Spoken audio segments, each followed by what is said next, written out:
સહજાનંદ સ્વામી મહારાજની જય,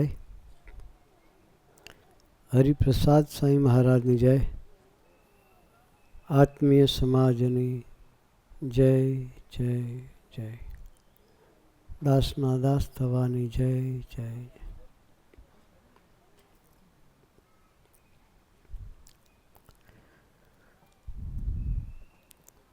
હાલોલની ધરતી પર તમારા બધાને દર્શન કરીને ખૂબ આનંદ થયો.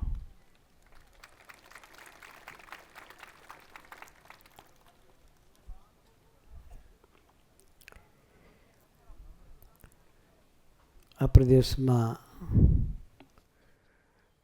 ઘણું વિચરણ કર્યું છે.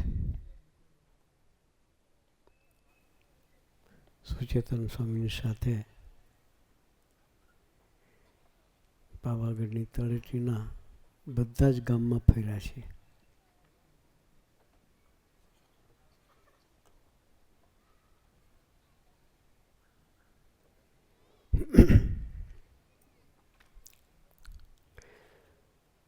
ગુરુપ્રસાદ સ્વામીજીએ ગુણનભાઈને યાદ કર્યા.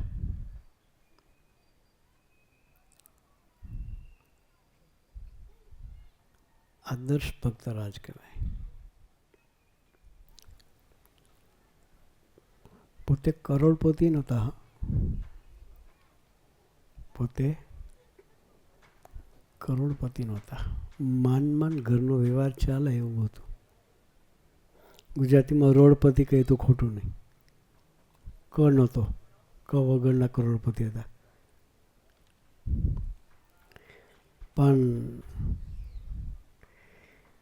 એને દિવસ રાત જોયા નથી. સાયકલ લઈને ગામડે ફરે, સાયકલ ઉપર ગામડે. પોતાનું બાઇક બી નહોતું.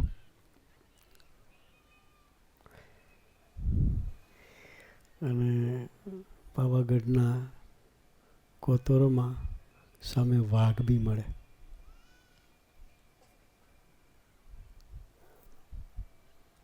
પણ એક પ્રભુ નિષ્ઠાથી, સ્વામી સાથે અપ્રતિમ પ્રીતિથી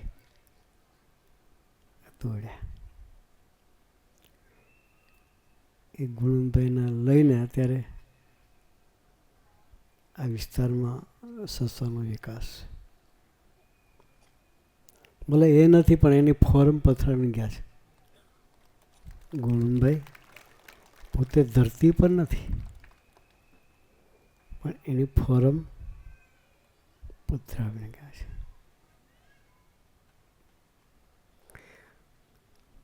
પેલાનું આપણે ઘણી જગ્યાએ વાંચ્યું સાંભળ્યું છે. જનની જણતો ભક્ત જણ કાંદાતા કા સૂર, નહીં તો રેજે વાંજણી મત ગુમાવીશ નૂર. એવા ભક્તરાજ હતા કે ગૌરવ લેવો પડે, મા બાપ પણ ગૌરવ લે એવા ગુણભાઈ. એ ધરતી પર આવવાનું થાય ને આનંદ થાય અમને. એની સ્મૃતિ કરવા મળે ને એટલે આનંદ થાય. ભગત કેવા,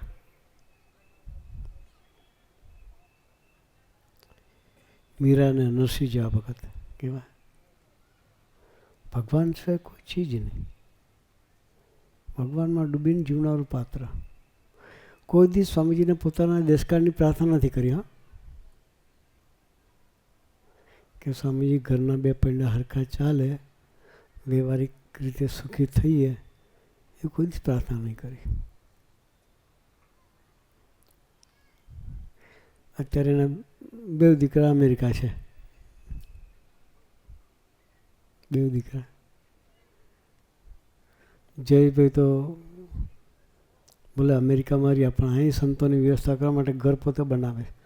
પોતાને રહેવાની. હા, સંતો આ બાજુ ફરે, સત્સંગ કરે, એના માટે ઘર બનાવે છે. એ બાપાનો વારસો જયેશે રાખ્યો.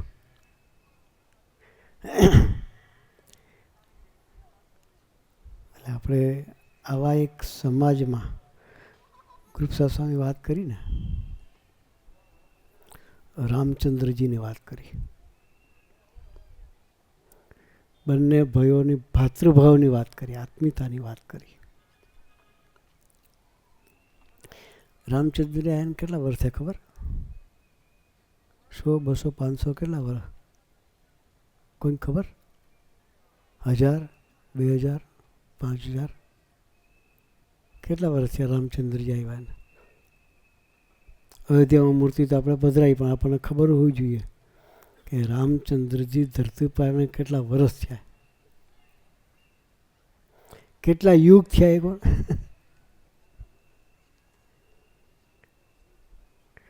ત્રેતા યુગમાં રામચંદ્રજી આવ્યા. કયા યુગમાં?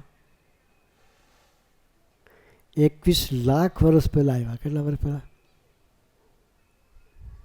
2100 નહીં, હો, 21 લાખ વર્ષથી આ રામચંદ્રજી આવ્યા ને, પણ છતાં એના નામની ભારતની સંસ્કૃતિ કેવી છે? લાખો વર્ષ પછી પણ એ સંસ્કૃતિનો નાશ ક્યારેય ન થાય. હજુ આપણે સંભાળીએ છીએ. 21 લાખ વર્ષ પહેલાં થઈ ગયેલા રામચંદ્રજીને આપણે હજુ ભૂલતા નથી. એ ભાઈઓના ભાતૃભાવને ભૂલતા નથી.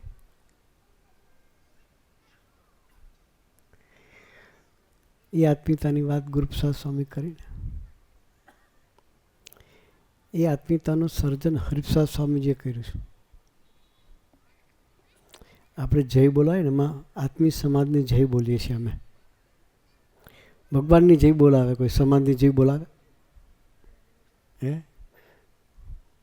ભગવાન રામચંદ્રની જય, ભગવાન કૃષ્ણ પરમાત્માની જય, એ આપણે જય બોલીએ. હનુમાનજીની જય, ગણપતિની જય બોલીએ, બરાબર, ભગવાન સ્વામિનારાયણની જય બોલીએ.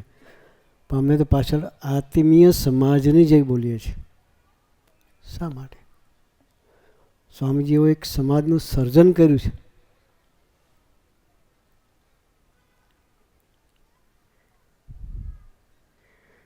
તમે તમારા દીકરાનું જેટલું ધ્યાન ના રાખો ને, એના કરતાં વિશેષ સત્સંગીના દીકરાનું ધ્યાન રાખે છે.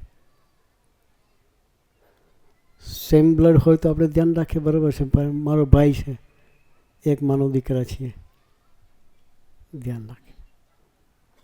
અત્યારે તો ભાઈ ભાઈ વચ્ચે આ કળિયુગ છે. ભાઈ એટલે ભય, શોર્ટમાં આપણે ભય કે મારો ભય છે, કે ભય એટલે ડેન્જર.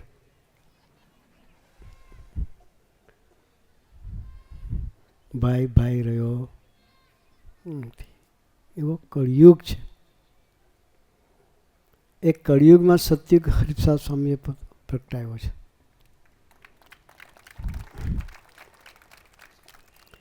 એક આત્મીય સમાજનું સર્જન સ્વામીજીએ કર્યું છે. વડોદરાથી કેતનભાઈ બધા આવ્યા છે. હું વડોદરાની વાત કરું છું, આપણે ઘરની જ વાત, બહારની નહીં.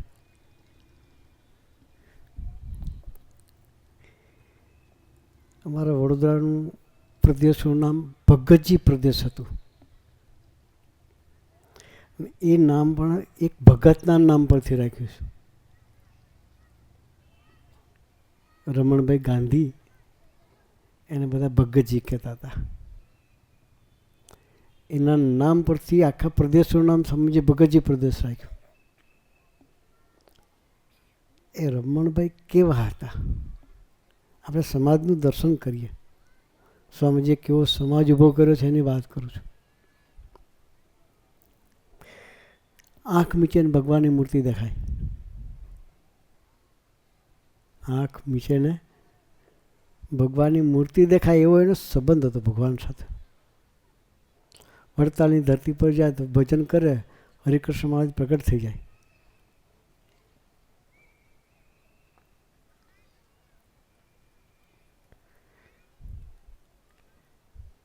એવું એનું ભજન હતું.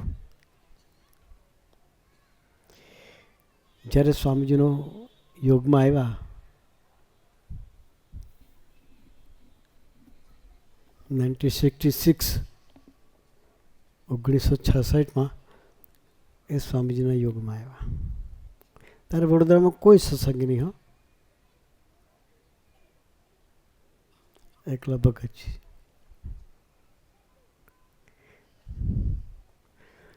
ગામમાં આવે, સોખડા ગામમાં, તો કંઈક ને કંઈક વસ્તુ લઈને આવે. કરોડપતિનો થાય બી એના ઘરનું વર્ણન કરીએ ને તો આમાં કોઈનું ઘર એવું નહીં હોય. એવું ઘર, દાદરો ચડો ને તો ઉપલો માળ હલે. બરાબર કેતનભાઈ, સાક્ષી છો ને તમે? દાદરો ચડો તો ઉપલો માળ હલે. 2 માળનું મકાન નહોતું, પણ એ ઉપલા મેળા પર રહેતા હતા. નીચે કોણ હતું ખબર નહીં. તો મકાન માલિક જુદા હતા, પોતાનું ઘર નહોતું, ભાડે રહેતા હતા.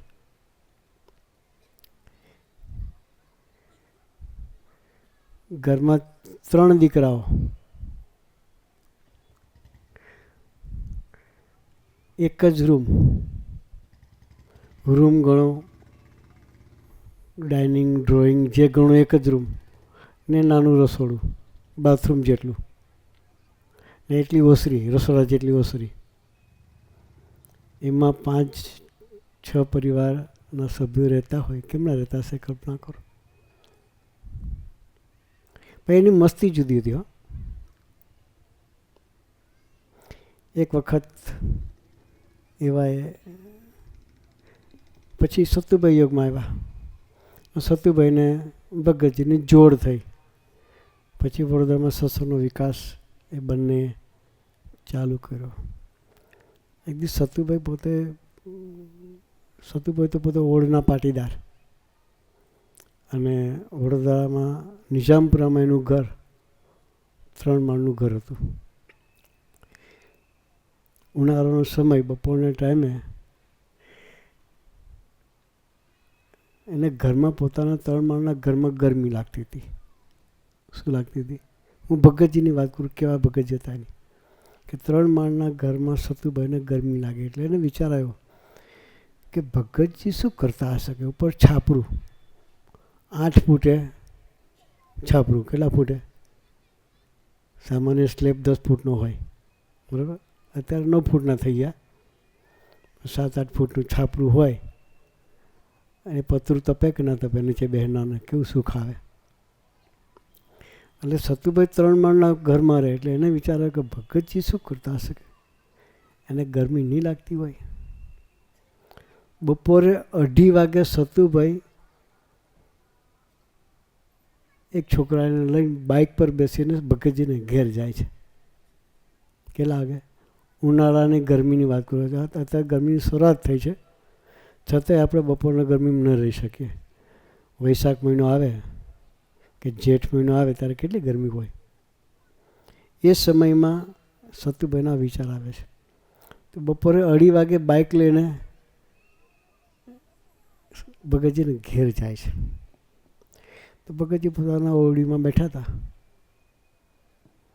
આગ બંધ કરીને ભજન કરતા હતા. બપોરે 2:30 વાગે ઉપર સૂર્ય તપે અને પતરામાંથી તો હીટ જ મારતી હતી.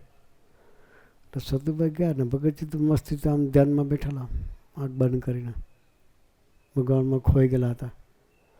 સતુભાઈ 10 મિનિટ ઉભા રહ્યા, પણ એને આંખ ના ખોલી. ભગતજીએ આંખ ના ખોલી. એટલે પછી સતુભાઈ તો બહાર ઉભા રહ્યા. એ તો પરસેથી નવાઈ ગયા. ભગતજીના ઘેરે સતુ પપ્પા પરસેથી નવાઈ ગયા. ભગતજી આંખ ખોલીને જોયું, સતુભાઈને પહેલાં જોયા. ભગત ક્યારે આવ્યા? કે તો કે 10 મિનિટથી ઊભો છું. કે તમને ગરમી નથી લાગતી? કે શું પૂછે છે? તો સતુભાઈ ગરમી છે જ ક્યાં? કે શીતળ શાંત ઠંડો પવન આવે છે. કે એટલે કંઈ શીતળ શાંત ઠંડો પવન? પણ એને ભજનમાં એટલું સુખ આવતું હતું ને, ગરમી નહોતી લાગતી. ભગવાનની શીતળતાનો અનુભવ એ કરતા હતા. આવા ભગતજી હતા.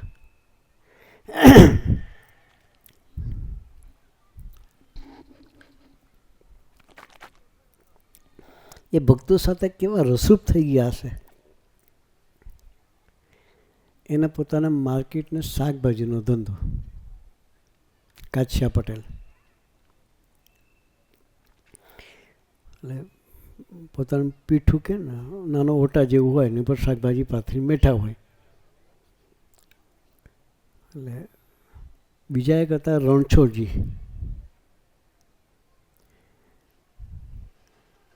બંનેના જોડે જોડે ઓટા હતા. ને એક બાજુ રણછોડજી પોતાનો ધંધો ચલાવે, એક બાજુ ભગતજીનો ધંધો ચાલતો હોય. રણછોડી બી એવા ભગત હતા. એટલે રણછોડજીને વિચાર આવ્યો કે ભગતજી આ ધંધાની પાછળ સત્સંગમાં ટાઈમ આપી શકતા નથી. કે ઘર ચલાવવા માટે, કમાવા માટે જોયું તો ખરો, 3 દીકરા હોય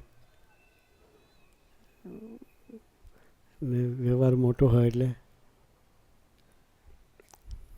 રણછોડજીનો વિચાર આવ્યો કે ભગતજી ધંધાની પાછળ ટાઈમ આપવામાં, સત્સંગમાં ટાઈમ આપી શકતા નથી, એને દોડવું છે. તો એને ભગતજીને પ્રાર્થના કરી કે આપણે 2 ધંધો એક કરી દઈએ. આપણે 2 ધંધો એક કરી દઈએ. તમારા ધંધા પર નહીં આવવાનું. ભગવાન જે કંઈ આપશે એમાં અડધું તો આપણે કરી નાખીશું. સગો ભાઈ ના કરે. હા, કારણ કે પેઢીમાં તમે 1 જણો તમે તોલવા બેઠા હો, 2 જણા તોલેમાં કોણ વધારે ચાલે? 2 પેઢી એક કરતા તો ધંધો તો એક જ કરવાનો છે ને. એટલે પોતાના ધંધામાંથી ભાગ આપવાની વાત છે. એ 2 જણનું કામ એક વ્યક્તિ કરવાનું નથી, એ તો એક જ વ્યક્તિને કરવાનું કામ. પણ છતાં જ્યાં સુધી ધરતી પર રહ્યા રણછોડજી, ત્યાં સુધી પોતાના ધંધામાં જે કંઈ ઇન્કમ થઈ એ 50% ભગતજીને ત્યાં મોકલી દેતા હતા. આ સમાજનું સર્જન સ્વામીજીએ કર્યું એટલે આત્મી સમાજની જય બોલી છે. ભાઈ ભાઈ માટે ઘસાય નહીં. ત્યારે એની જગ્યાએ લોહી જ જુદું છે, કોઈ સંબંધ નથી. છતાં પણ સ્વામીજી ના સંબંધે ભાઈ કરતાં વિશેષ સંબંધ રાખીને જીવે છે. બંને ધામમાં ગયા ત્યારે તો, પણ એક આદર્શ મૂકીને ગયા છે. હું જે વાત કરું છું, એક બીજા મારા પાદરાની બાજુ મોભા ગામ છે, નામ સાંભળ્યું હશે. ત્યાં એક હરિભગતને ઘેર સ્વામીજીએ એક પોતાનો અંગત દીકરાને ભણવા માટે મૂક્યો.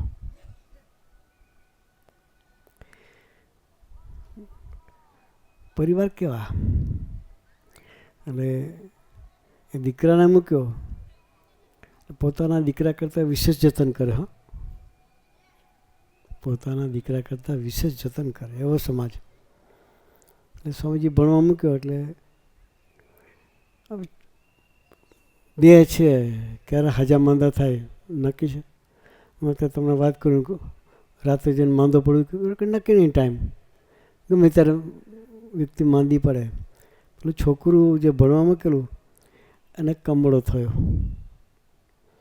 એટલે મોભા તો નાનું ગામડું, એને લાવવા પડે સિટીમાં ટ્રીટમેન્ટ માટે. એટલે એ ભાઈ દીકરાને લઈને બરોડા આવ્યા. અને બરોડામાં તો સમાજ આપણો સરસ આત્મીય સમાજ. એટલે ખબર પડે કે ભાઈ સત્સંગી કોઈ દવાખાનામાં છે તો દરેક વ્યક્તિ પોતાની સેવા કરવા માટે તૈયાર. ટિફિન લાવવાનું, આ છે તો બધી સેવા કરવાનું, ખડે પગે હાજર થઈ જાય. પેલા ભગતે ચેકઅપ કરાવી બધું. ડૉક્ટરે કહ્યું કે 2 દિવસ એને ઓબ્ઝર્વેશનમાં રાખવા પડશે. કમળો છે ને કમળી ના થઈ જાય એના માટે થોડીક કાળજી લેવી પડશે કે. એટલે દાખલ કરી દીધા. તો કેતનભાઈ જેવા ભગત હતા, એણે કહ્યું કે ભગત તમે ચિંતા નહીં કરતા, અમે છીએ કે તમારે કામકાજ હોય તો તમે જજો કે અમે દીકરાના ધ્યાન રાખીશું. એટલે પેલા ભગત તો એનું થોડુંક ઓફિસનું કામ હતું એ, અને પરવારીને પછી ભગતને જવાબદારી સોંપી દીધી. ઘેરે પહોંચ્યા. એના મિસિસે પૂછ્યું કે દીકરાને કેવું છે કે. તો કે ડૉક્ટરે કહ્યું છે 2 દિવસ દવાખાને રાખવાના છે કે ઓબ્ઝર્વેશનમાં. કે તમે અહીં કેમ આવતા રહ્યા? તો કે આપણે કેતનભાઈને હોપીને આવ્યો છું ને કેતનભાઈ ત્યાં કાળજી લે છે કે. ત્યારે પેલા બેને કહ્યું કે તમારો દીકરો દવાખાનામાં હોત તો તમે કોઈને સોંપીને આવત કે. શું કહ્યું? તમારો દીકરો, દીકરાનું નામ બી દીધું કે તમારો નિલેશ XYZ, કે એ દવાખાનામાં હોત તો તમે કોઈને સોંપીને આવત કે તમે જાતે રહેત કે. તો કે ઉપડો અત્યારે ઉપડો ખાવા નહીં દીધું ને ઘરવાળીએ એને ખાવા નહીં દીધું, તમે ત્યાં જાઓ. જ્યાં સુધી દીકરો ઘેર પાછો ના ત્યાં સુધી તમે ઘેર નહીં આવતા કે. એનામ આત્મી સમાજ કહેવાય. પોતાના દેહ કરતાં વિશેષ ભગવાનના ભક્તોને રાખવા એ સામાન્ય વસ્તુ નથી. સ્વામીજી એવા એક આત્મીય સમાજનું સર્જન કર્યું છે.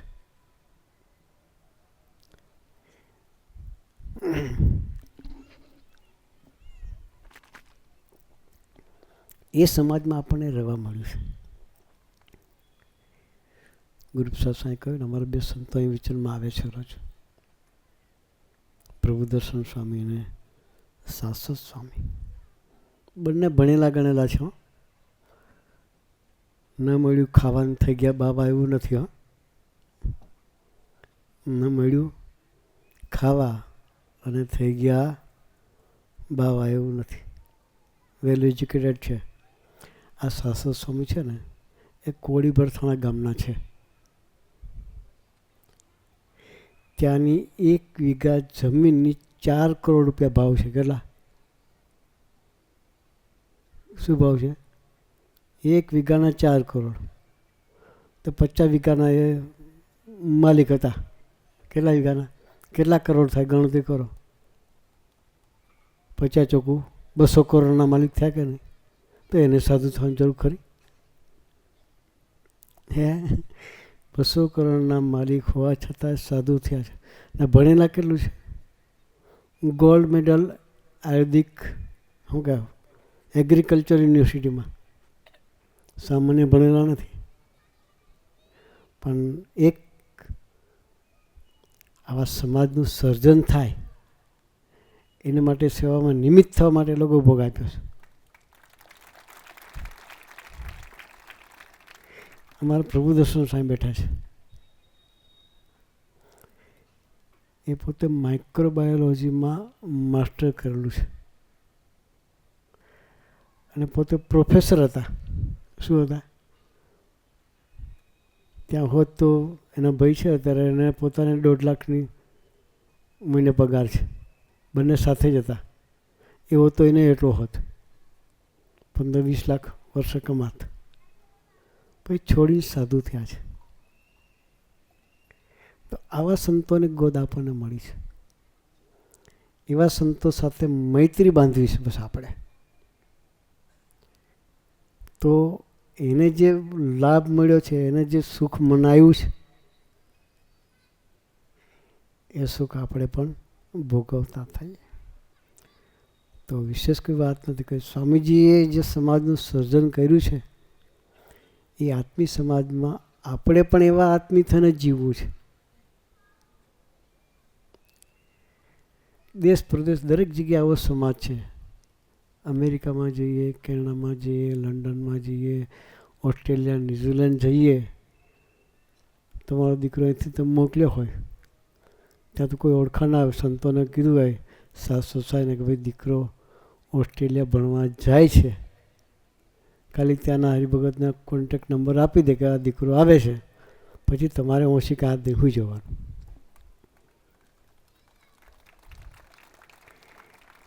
એવો સરસ સમાજ સ્વામીજી ઊભો કર્યો છે. એનું જતન આ સંતો કરે છે. તો આવા સરસ સંતો આપણને મળ્યા છે તો એની સાથે દોસ્તી કરીને અઠવાડિયે કલાક એક સત્સંગ માટે કાઢવો છે, વધારે નહીં. તો અઠવાડિયે કલાક સત્સંગ માટે કાઢી તો ફાયદો શું થાય? તનથી, મનથી, ધનથી ને આત્માથી સુખી થવાય. ઘર મંદિર થાય. શું થાય? ઘર. બાકી હતા તો ઘેરે ઘેર હોળીઓ છે. હમણાં ગઈ ને હોળી, હે એ તો એક જ દિવસની હતી. આ તો 365 દાડા હોય, એને બુઝવવાની હોય ને. અને દિવાળી પ્રગટાવી હોય તો આવા સંતો સાથે દોસ્તી જોઈએ. આપણે દિવાળી પ્રગટાવી છે, શું કરવું છે?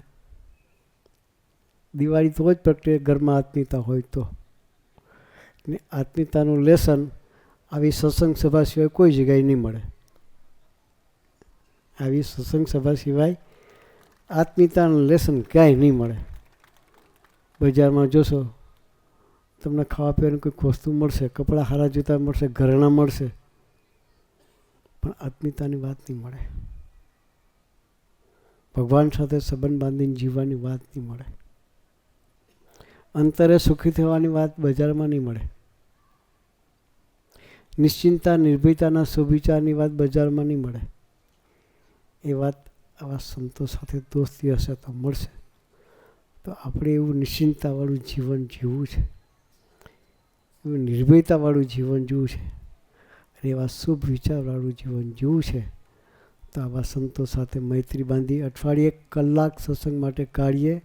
સંતો બહુ દાખલો કરે છે, તો આપણે પણ અઠવાડિયે કલાક કાઢવાનો સંકલ્પ કરી ને આપણી યાત્રા પણ ભગવાન તરફ ચલાવતા રહીએ. એ ચલાવવા માટે ગુરુએ આપણને સૌને ખૂબ ખૂબ ખૂબ બળબુદ્ધિની શક્તિ આપે. એ જ પ્રાર્થના સહજાનંદ સ્વામી મહારાજની.